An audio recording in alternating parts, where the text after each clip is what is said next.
We aren't going to start part 9. There's one positive. And like a lot of this, not that I would ever put anybody to sleep, but really a lot of this is stuff we did in Gen Chem 1. Okay? So it's like, hey, we did that slide. You're right in Gen Chem 1. So when it gets to the part that I'll kind of emphasize that, I think. So part 8, talking about solution concentration. It's kind of a long story, but the short of it is, you know how like they put salt on the roads? Why do they put salt on the roads? To melt the ice. We're going to talk about that phenomenon, about basically ice melts at a lower temperature if you put salt in it. But in order to talk about that, we need to talk about molality. I hate the molarity and molality. They drive me nuts. Okay, so we talked about molarity a lot in Gen Chem 1. Now we need to talk about molality. Okay, so when you talk about solution concentration, the concentration of that salt you're putting on your roads, right? Basically. But a solution is well mixed, so it's a homogeneous mixture, has 2 or more components that can be physically separated back out again.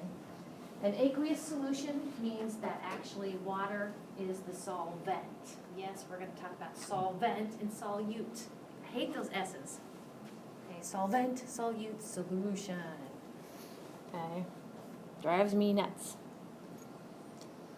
So I already kind of told you we're going to see molarity again. Okay, I'm going to introduce another way of talking about how concentrated a solution is. But basically, it's the relative amount of solute that's in lesser amount to solution. That's what we've talked about. But actually, I'm going to switch gears, and I'll put it up here to kind of tell you where I'm going, what I mean. Okay. Oftentimes, it's the amount, AMT, of solutes per given amount of solution, like moles per liter, moles of solute per liter of solution. But here, down here, we are actually, I'm alluding to the new thing we're going to talk about, which is actually amount. I'll just put amount, AMT, of solute again, to amount, actually it's going to be in kilograms, of solvent. How's that for you? So that's the new one we need to hit today.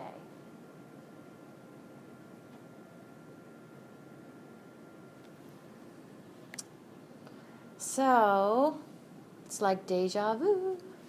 Just generic terms, concentrated and dilute. Concentrated means you have a lot of solute, and dilute means you don't have much solute per given amount of solution or solvent. Okay? So, I'm going to remind you what each one of these are. That's why it seems like we're just kind of reviewing a little bit. Weight percent, mass percent. Actually, you were already familiar with that before you probably came. I've got to remind you what that is. Okay. Mole fraction, I'll remind you what that is. But do you remember when we did the pressures? And basically, we needed the mole fraction of a solute, and we used the term X as the variable. That's what that is, mole fraction. Not too bad. The volume for a given, the relative volume that a particular solute has. We don't do that one much. Then there's these two that we hit in Chem 1 early. The grams of solute per liter of solution and moles of solute per liter of solution. Okay, whether it's grams or moles of solute per liter of solution, the fact that liquids tend to expand when they're hot and contract when they're cold, since the volume changes with temperature, those are both temperature dependent. The new one, and this is where it drives me nuts because it's definitely a difference, usually, molarity and molality. Look, they differ by 1 letter. And they have the same symbol, but one's capital and one's lowercase. You're like, couldn't you not be more creative? Okay, so molality, I'll just go ahead and I'll be on a slide coming up, but it might be a little bit before I get there. I'm not going to spend a lot of time on some of these. Molality is moles of solute, and the amount of solvent is kilograms. Solvent. There you go. So molarity is moles of solute per liter creation. Molality is moles of solute per kilogram of solvent. And we'll kind of look at that. All right. So we're going to visit each one of those and kind of throw in a few other little nuances here. But mass fraction is, mass is weight, right? So basically, mass fraction is grams of your component of interest. The way you get is you take a mixture, okay? You put that mass in the bottom, mass of your total mixture, and the top you put the mass of the component. You divide it out, and it's going to be, mass fractions are always going to be less than 1, okay? So mass fraction, we can get from mass fraction to mass percent by multiplying by 100. Put another way, to me, this is how I learned weight percent or mass percent. It's the same thing. Weight percent, basically you have a mixture, so you take the mass of one of the components divided by the mass of the total mixture, okay? And if you want it parts per 100, you multiply by 100%. If you don't multiply by 100%, then you have what? The mass fraction. Okay, so that's kind of how they are. They're both weights. So you need to remember how we can actually kind of unpack numbers. And so this takes the example, somebody tells you that they made up a sucrose solution and its mass fraction is 0.159. To unpack that by definition, that means there are 0.159 grams of sucrose in 1 gram of that solution. Okay? And similarly, if we go with the same solution, if you take 0.159 times 100, you get 15.9. So for that same solution, its weight percent from that mass fraction is 15.9%. What does that mean? It means in 100 grams of solution, you have 15.9 grams of that component, which is sucrose. See what I mean? It's like we did all that stuff. We can do this. Okay. This is new, though. We didn't cover this in Chem 1. If you go into environmental lab settings, or probably just industrial lab settings, they might talk about really low concentrations of things. They might segue from mass fraction to parts per million. Parts per million, by definition, means, let's see if I have a build here. Parts per million means, and I'm going to add to this slide. Oh, I have a slide in my office, but that's okay. All right, not a slide, but a doodle. What that means is, for instance, you have 1 gram of A per 1 million parts per million. 1 times 10 to the 6th grams of mixture or solution. That's 1 part per million. So that could come in handy.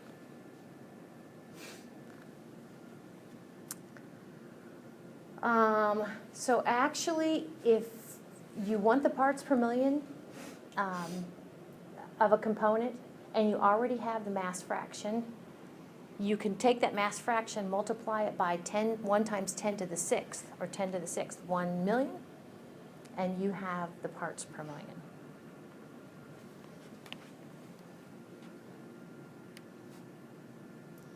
Okay, here's where I did a little proof, okay, and I don't think I'm going to belabor it. You can run it down if you want, but there's 2 conditions here. If your solution is aqueous, which means that what? Water is the solvent. All right, and it has to be relatively dilute. So there's 2 conditions up there: aqueous, and there's not much solute dissolved in your water. Then a very cool relationship comes out. And actually, this relationship for dilute aqueous solutions only works because the density of water is what? 1, yep. About 4 degrees Celsius, 1.00 grams per milliliter. I did a little proof in my office to convince myself of this. So dilute aqueous solutions, you can if you have the parts per million of it, of the solute, you can say that's the same as milligrams of that solute per liter of solution. You know, if you kind of look at, basically you got 10 to the third in the numerator, 10 to the third in the denominator. That's kind of how I think of it, and I don't know. It's 10 to the sixth. So this will come in handy. You will need this for your homework. Sounds like a threat. Okay. So another one was mole fraction, and I'm going to actually bring in the slide from Gen Chem 1 to remember where we had this X. But mole fraction of a component of interest, basically you take the moles of that component divided by the total moles of stuff, solute and solvent, and other solutes if you have kind of a combination of stuff. Mole fraction, not bad. So X sub A would be the mole fraction of A. So this is the slide from Chem 1 that reminds you that we can come up with the partial pressure of A if we know the mole fraction of A. And remember, I usually put a T there, subscript, for we take that mole fraction of A times the total pressure.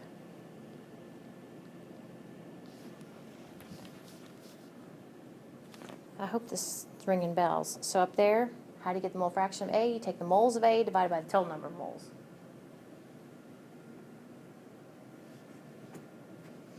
All right.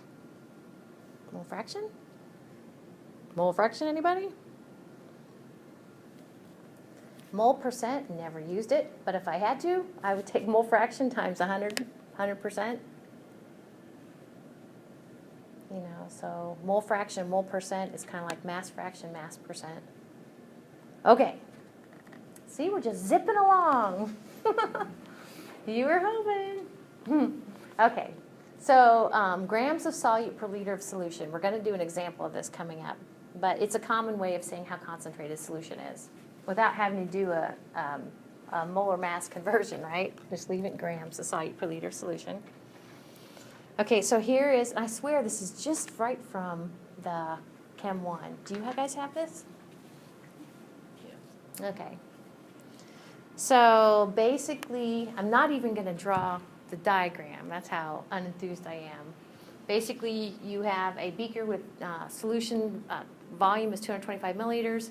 You sprinkle a little bit of sucrose, and its mass is given. You're supposed to come with grams per liter. So here, with all the builds, is how you would do that. So you take the given mass of the sucrose, which is 32.3 grams. You can just abbreviate SUC if you want.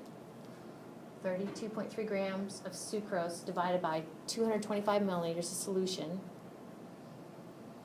So remember how we said we have to fix the units in the denominator to get to liters? Okay, so the next term is 1,000 milliliters over 1 liter. So milliliters are canceled, we're left with liters in the denominator. And actually, do you then, at that point, do have units of grams of sucrose per liter of solution? In Chem 2, no surprise, we need to round according to the rules we talked about. Since we're multiplying and dividing, it's 3 sig figs for both of those terms, no uncertainty. Okay? And we're going to piggyback, if you want to kind of make note of this. We're going to revisit the same solution. We're going to knock out its molarity here in a minute. And we're going to piggyback on its grams per liter.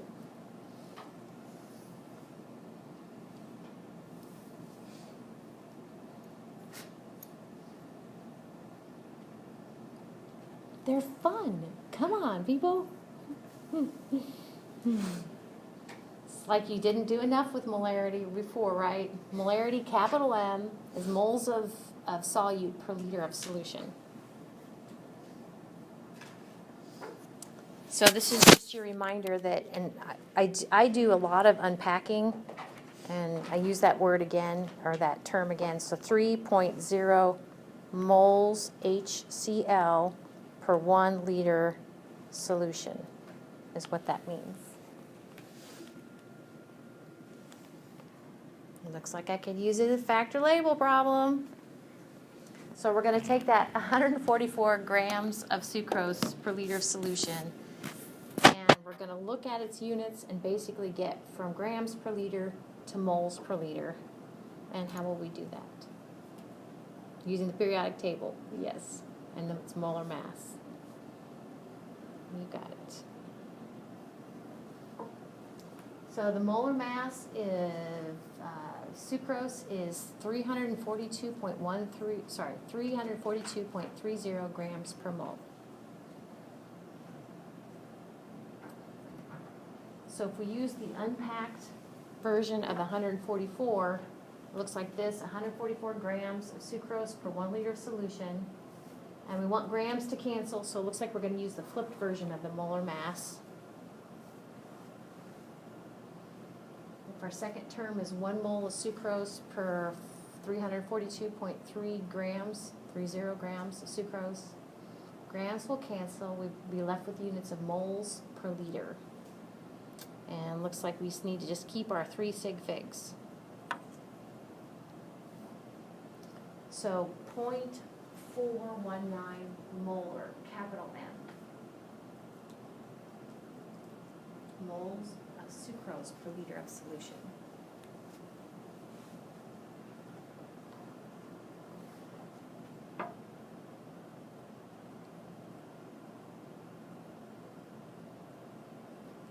One of these days I need to chase that down again, but I do think that's what we did in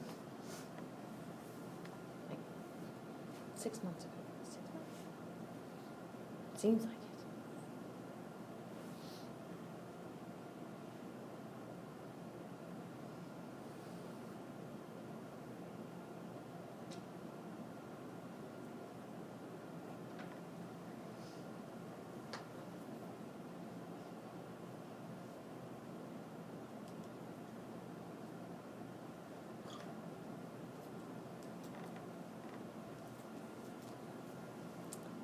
All right.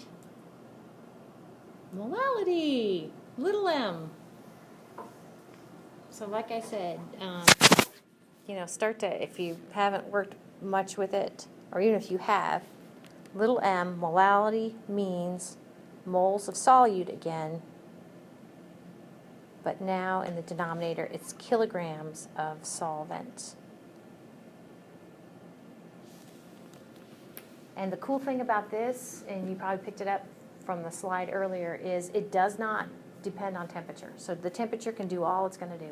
And the moles will still be the moles, and the solute will still be the moles of solute, and the kilogram, the mass of the solvent will remain the same. Now, I do not like this slide, because you guys can't use this. It will not be fair for you to say that it's sufficiently dilute, and since the solvent is water, that actually the molarity and the molality are the same. You cannot use this. No, don't use. But it's true. The more dilute the less concentration you have of your solute in your solution, then its molarity will approach its molality.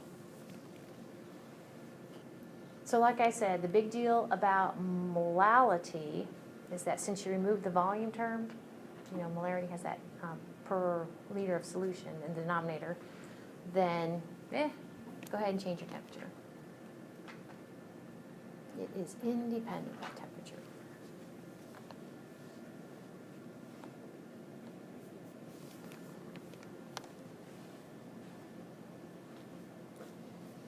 So these are some potassium chromate solutions.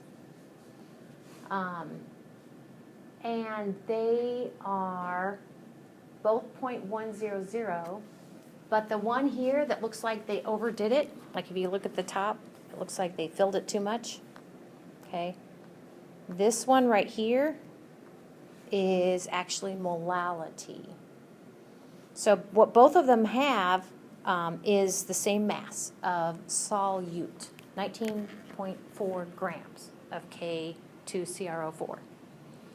Okay, but in order to get molarity, your instructions are to add water so it contains 1 liter by definition. In order to get molality, okay, you take that and you add 1 kilogram of water added. Okay. So over there, 1 liter should be 1 liter total solution.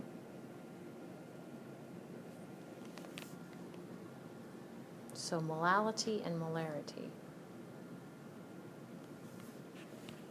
So the volume here to get the 0.100 molal solution was in excess, the total solution volume, excuse me, is in excess of 1 liter.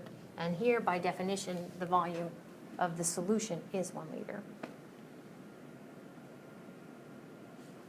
And so, since the solute, that 19.4 grams, that's quite a bit. Since it took up a little bit of room, okay, you add less than 1 liter of water. All right, let's work a problem. Dun, dun, dun. So we're dealing with a nitric acid solution. And we're given the weight percent HNO3. I know, I decided I was going to put this on the board. I'm going to do this so it doesn't get lost.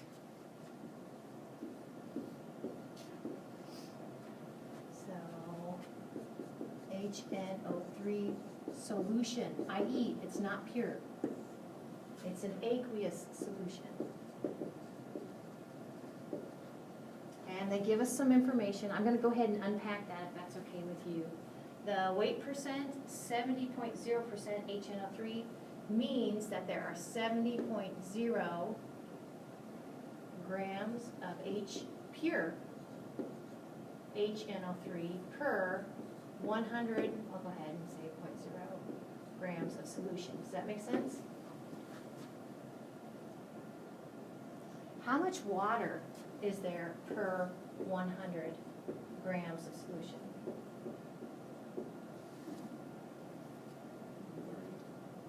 Yep. There's only 2 things in there. Does that make sense? Well, I'm liking it. Okay, that came from the weight percent. Density is a tough one. Density of SOL apostrophe N, the density of the solution. It's tough because we get in a hurry with regard to units. So when it says 1.42 grams per mil, it means 1.42 grams of solution per 1 milliliter of solution. Here's the problem. See where it says grams of solution? A lot of times when it comes time to figure out our grams, it's important that we know we're grams of what. Here we have grams of HNO3, grams of solution, grams of H2O, grams of solution, grams of solution. Okay? All right. It's pretty good. So we're supposed to knock out, and we can do it, there's definitely more than one way to skin this cat, but you're supposed to come up with molarity, and sometimes when I'm doodling, I will over here put my question mark, what my target is. Molarity is going to have units of what? Moles of HNO3 per liter of solution. That's 1. We're supposed to knock out molality, little m, and that's going to be moles of HNO3 per kilogram of what? And what is the solvent? Very good. It is water per kilogram H2O. Perfect. Okay. Solvent. Solute. It's weird because there's more solute than there is salt. That's not our trouble. Okay, mole fraction. So I put a little X, mole fraction of HNO3. That will be the moles of HNO3 divided by the total moles. What total moles do we got to make sure we got? Mole HNO3 plus moles of what? H2O. Yep. You got it. That's it.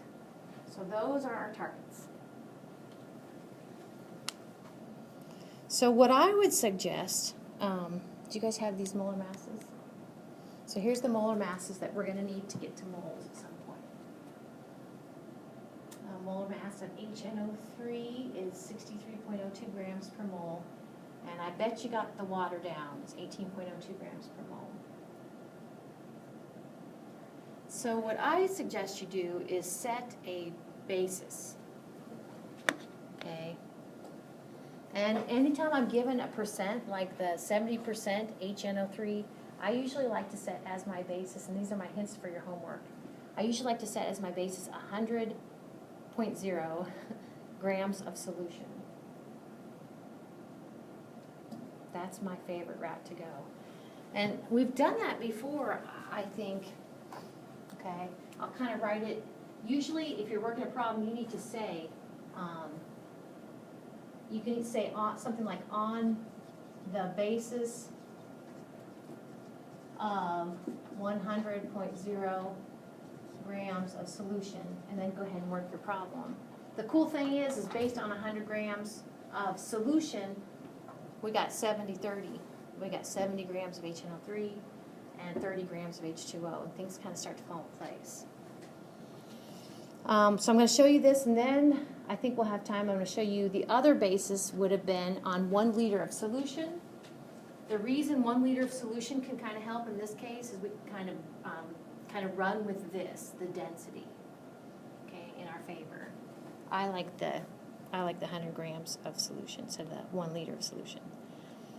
All right, so we're going to need to know the volume, the liters that we've got based on our basis. And can you see where we can use density to do that? Our basis, we said, is 100.0 grams. We know that the density is 1 milliliter for every 1.42 grams. Okay, so we can plug that in as our next term to get milliliters, and then we're going to have to clean it up to get liters, which I guess I do later. But I wish I had, I do, another color.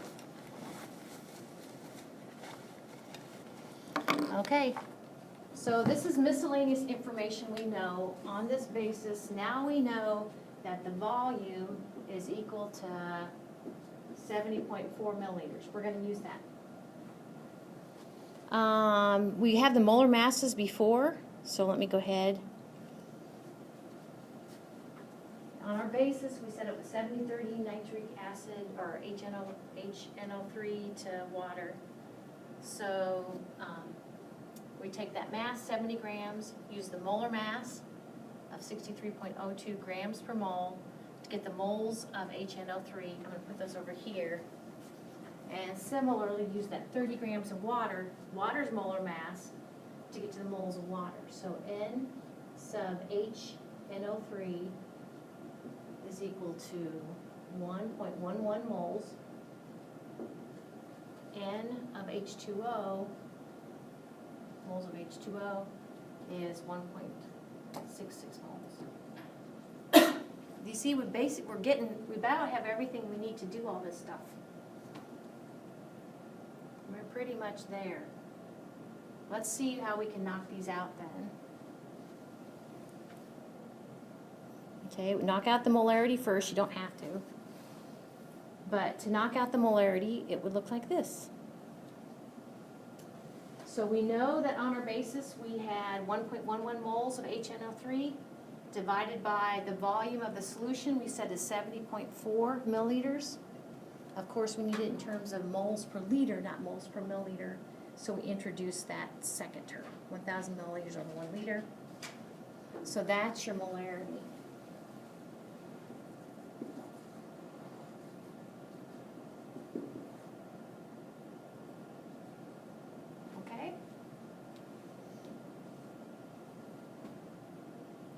Next one. Again, you can do whatever order you want.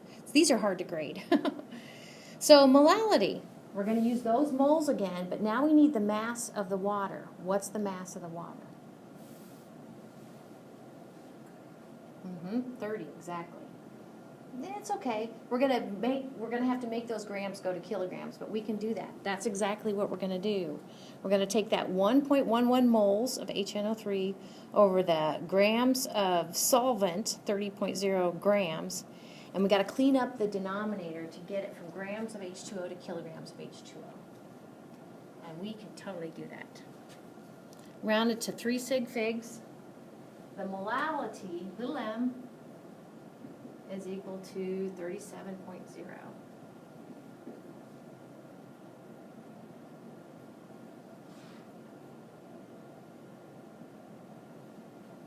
And sometimes when you work a problem, I mean, basically what we did was kind of come up with the pieces first and then work them, but sometimes you kind of work it as you go. So, all right, do you see how we're going to get mole fraction?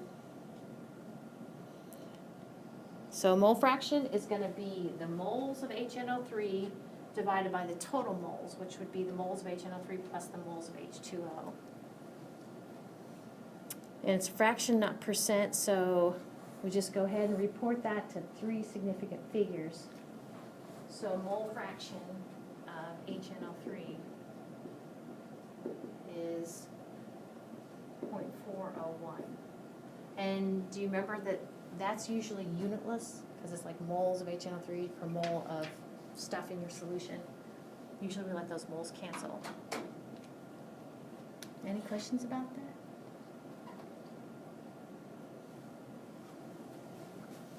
There. Okay. So let's take a look at not on a 100-gram basis, but setting as our basis the volume of solution. And we're going to pick 1.00 liters of solution, see how we get those same numbers. Okay, based upon setting the basis as 1 liter, we can use the density to get to mass of solution, this first step. There's the density. We go ahead and we clean things up, get it from milliliters to liters, or liters to milliliters, excuse me.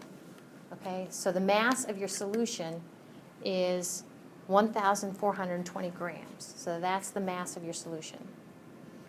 Like I said, you're going to have 3 possible grams here, aren't you? You have the grams of the solution, you have the grams of the solute, which was HNO3, and the grams of the solvent, which is H2O. So no naked grams, okay? All right. So now we can use the weight percent to get to the grams of each of the components. So based upon 1,420 grams of solution, if we introduce this term, grams of solution will cancel. Okay, we're left with grams of HNO3. Now, they'll be different than our other bases, which is fine. Everything's different than our 100-gram basis. It's a 1-liter basis. But we will get the same numbers. So you know what we're going to have to do here in a minute is take that mass of HNO3, that 994 grams of HNO3, use HNO3's molar mass to get moles. That's what we're going to do here in a minute. So the last one is use the weight of the solution, 1,420 grams of solution times 30.0 grams of H2O per 100 grams of solution. And there you have the grams of water in 1 liter,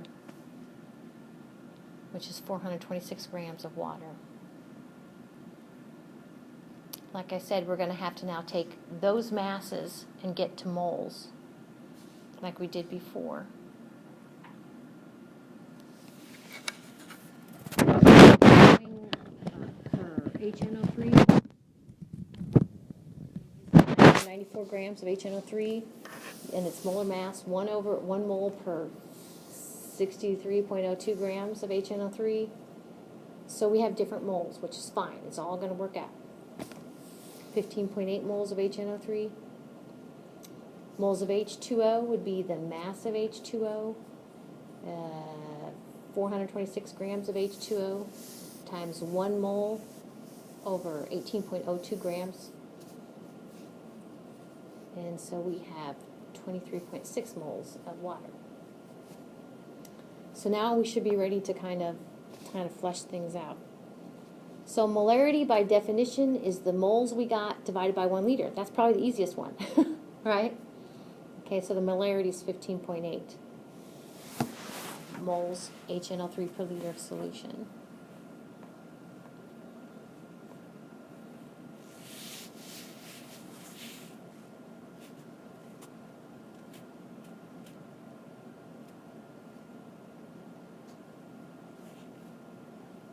And the molality is not too bad either. We're going to take those same moles, but we need to divide by mass of water, right?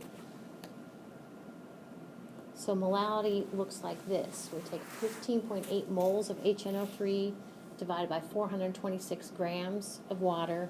Of course, we need to get per kilogram of water, so we introduce 1,000 grams of H2O per 1 kilogram of H2O. 3 sig figs leaves you with 37.1. Oh, that's a little different. We had 37.0 before, 37.1.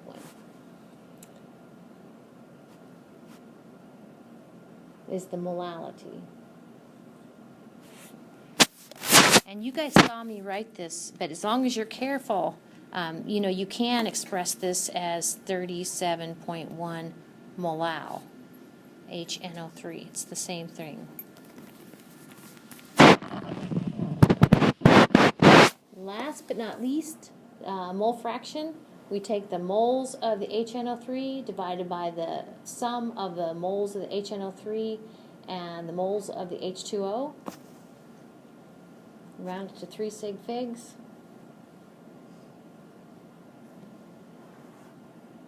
Okay, 0.401 mole fraction.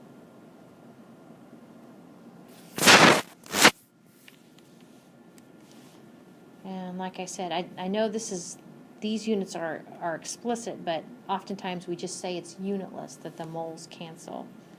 So the mole fraction of the HNO3 is equal to 0.401.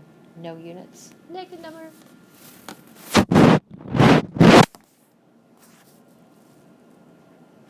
See, I told you a bunch of review.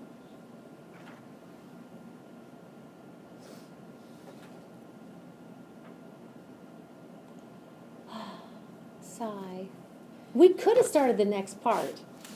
Okay, so let's take a look at these. And I have these posted. I do. They're a little bit out of order, so just bear with me. Okay, so instead of starting with the first two, actually I jumped to the next two. I'll come back and get the other ones. So here's 16 and 17. 16 gives you the molarity. It says it's the solvent is water, and it gives you the density. And I kind of unpacked that. Okay. Notice since I have molarity, I went with my basis as 1.00 liters of solution. Why? Because then I can pick on the fact that, dang it, I know it's got 6.00 moles of H2SO4 because that was by definition what I have. And in purple and green over there, I have, don't forget, anytime you're given a density like 1.338, know that that means grams of solution per milliliters of solution. I think that's my only hint. I guess I could add to it, you are after, when it says this, you are after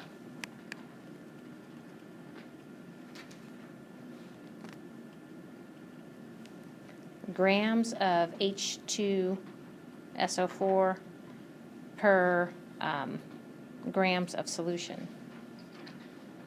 You can do it. The next one,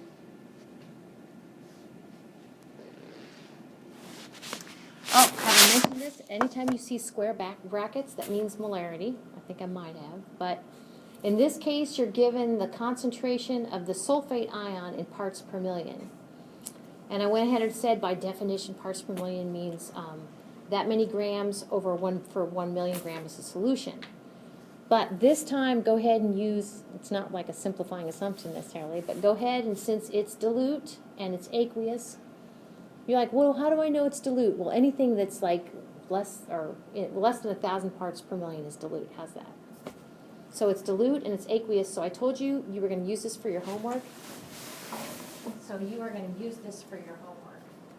that 46.1 parts per million, what does it mean? 46.1 milligrams of sulfate per 1 liter of solution. So that's gonna help you. And what your goal is to get molarity, so it doesn't look too bad now, I don't think. You need to get from milligrams of sulfate to moles of sulfate. In the numerator. The next page, just ignore the next page on my hints, but then it goes on to 20, we'll come back to the other two. So it gives you, for a phosphoric acid solution, it gives you the weight percent phosphoric acid. Of course, the balance is water. It's an aqueous solution.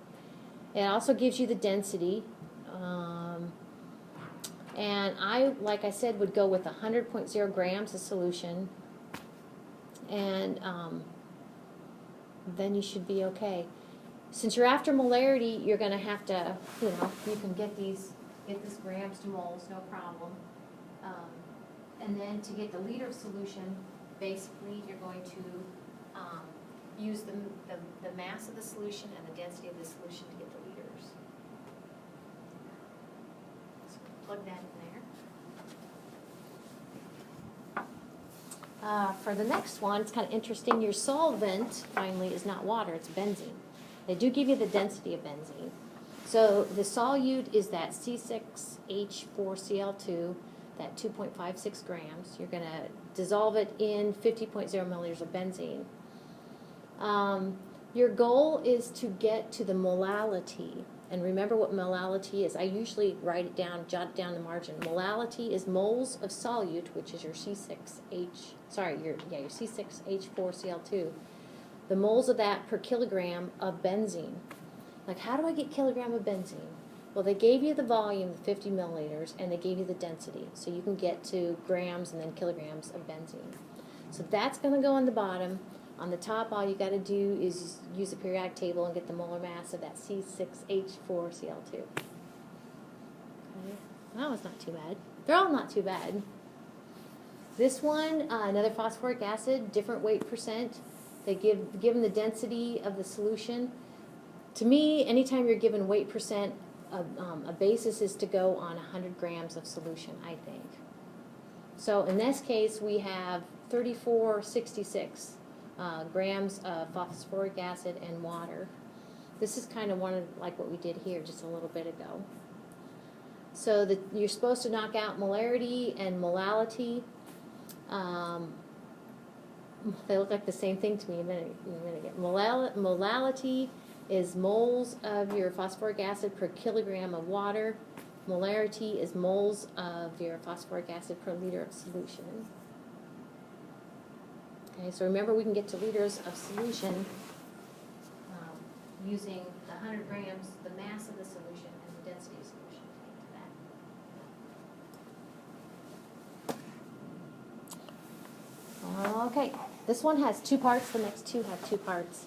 For A, I'd go on a 100 gram basis. Okay, and this time we're going for mole fraction. So basically then, and when it says solute, actually you're given the formula of it. I just didn't want to write that down. So you're going to convert that 21.7 grams of solute to moles, and you're going to convert the 78.3 grams of H2O to moles. So it's not too bad.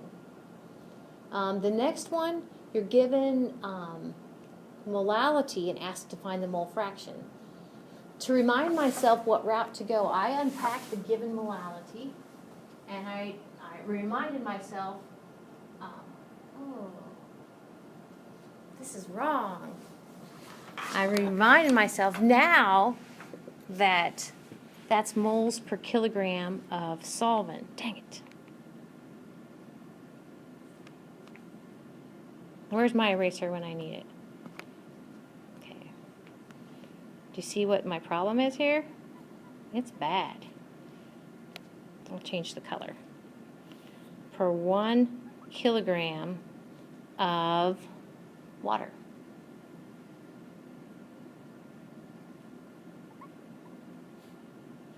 So I'm going to change this too. This is interesting. I'm going to change my color. 1 kilogram water or solvent as my basis. All right then. So of course, we got the moles of solute then on that basis. Then I need to go down here and fix this where I say instead of using the volume, basically you need to use the mass of 1.00 kilograms and the density and the molar mass and mm to get to the moles of water.